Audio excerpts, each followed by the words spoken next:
Seth Rollins just made the most explosive return of 2026. The architect is back, and he brought chaos with him. Paul Heyman and Bronson Reed just felt the wrath of the visionary, and wrestling fans are losing their minds. Let's break down everything that just happened. What's up, Suplex Rumble faithful? Welcome back to the channel where we bring you the best wrestling breakdowns, analysis, and discussion. If you're new here, hit that subscribe button and ring the bell because you do not want to miss moments like this.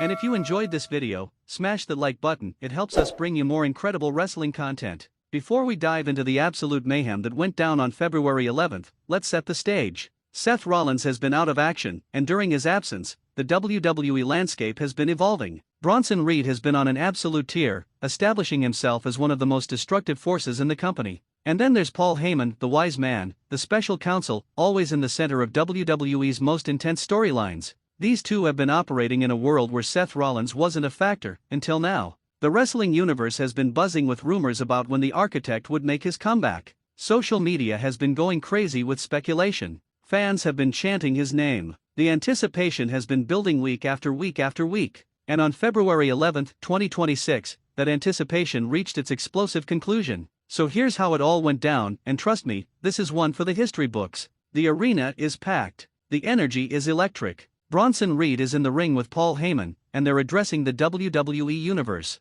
Heyman is doing what he does best, working the microphone like the master manipulator he is. Reed is standing there looking absolutely dominant, this mountain of a man who has been unstoppable. The crowd is reacting, some cheering, some booing. It's that perfect wrestling atmosphere. And then, the music hits. Now, I can't play the actual music for copyright reasons, but if you were there or you watched it live, you know what song hit. The place erupted. I'm talking about a roof blowing, foundation shaking, nuclear pop from the crowd. People are on their feet instantly. And out comes Seth Rollins, the architect, the visionary, the revolutionary, looking focused, looking intense, and most importantly, looking ready for war. Paul Heyman's face? Priceless. The color just drains from his face. You can see him saying something to Reed, and Bronson Reed turns around, and even he looks caught off guard for a split second. Seth is power walking down that ramp with purpose. This isn't a casual return. This isn't a promo return. This is a man on a mission. The crowd is absolutely unglued, chanting his name, and the energy in that building is something you can feel through the screen. Reed and Heyman are backing up in the ring, and you can see them trying to figure out their strategy.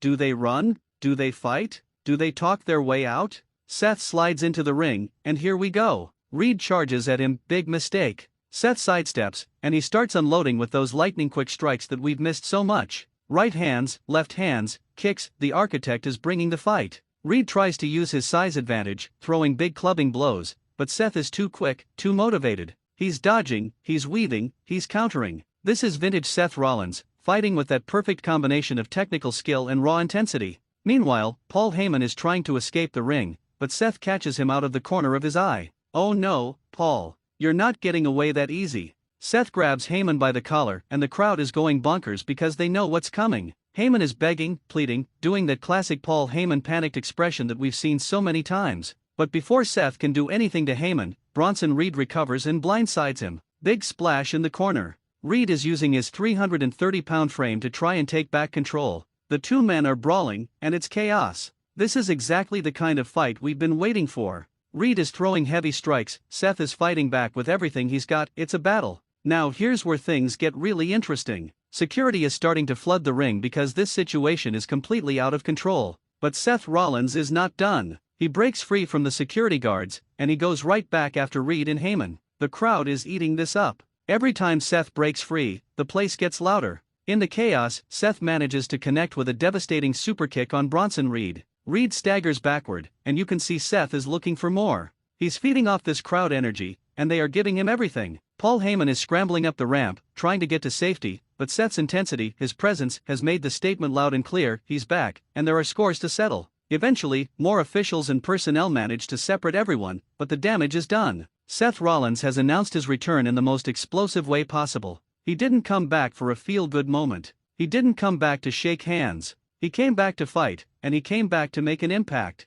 As Seth is being held back by security, he's pointing at Reed, he's pointing at Heyman, and you can read his lips. This isn't over. Not even close. The final image we get is Seth standing tall in the ring, security around him, the crowd roaring their approval, and Hyman and Reed retreating up the ramp looking absolutely shook. That is how you make a comeback, ladies and gentlemen. Okay, so now let's break down what this means for WWE going forward, because this return has massive implications. First, let's talk about Seth Rollins' positioning. By coming back and immediately targeting both Paul Heyman and Bronson Reed, Seth has inserted himself into what could be one of the hottest programs in WWE. This wasn't a random return, there's clearly history here, there are clearly stories to be told. Second, Bronson Reed. Reed has been building momentum, establishing himself as a legitimate threat. But now he's got Seth Rollins in his sights, and that's a huge opportunity for him. A program with someone of Seth's caliber can elevate Reed even further. These two have the potential to tear the house down in matches together. Reed's power versus Seth's speed and technical ability?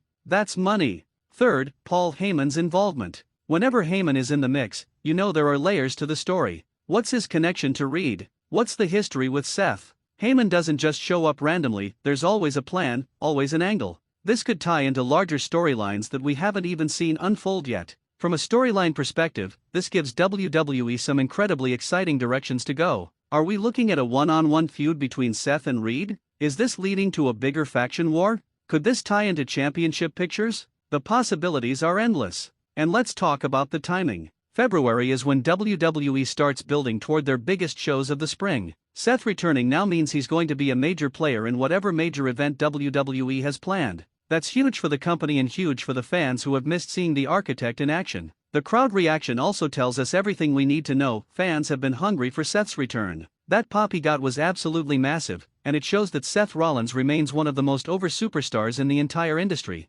Love him or hate him as a character, you cannot deny his connection with the audience. Now I want to hear from you, the Suplex Rumble community. Drop your thoughts in the comments. Number 1, what did you think of Seth's return? Did it live up to the hype, or were you expecting something different? Number 2, where do you see this storyline going? Are we getting a Seth vs. Reed singles feud, or is something bigger brewing? Number 3, what's Paul Heyman's angle in all of this? Who do you think he's really representing, and what's his endgame? And number 4, what match do you want to see first, Seth Rollins vs. Bronson Reed? Let me know in the comments. My prediction? I think we're in for an incredible few months. I think Seth and Reed are going to have multiple encounters leading to a major match at a premium live event. I think there's going to be interference, there's going to be drama, and there are going to be incredible matches. I also think Paul Heyman is playing chess while everyone else is playing checkers. There's something bigger happening here, and the wise man is at the center of it. But that's just my take. I want to hear yours. And make sure you're subscribed because we'll be following this storyline every step of the way with breakdowns, analysis, and predictions.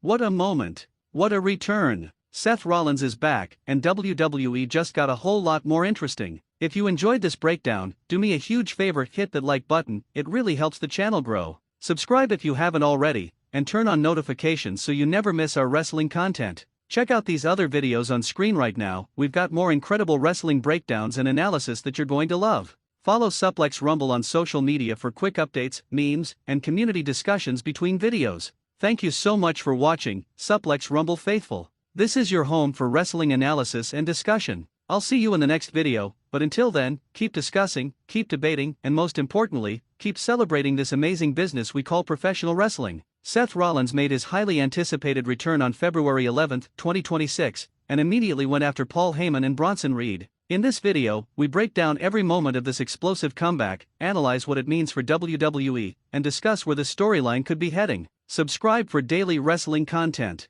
Like if you're excited about Seth's return. Comment your predictions below.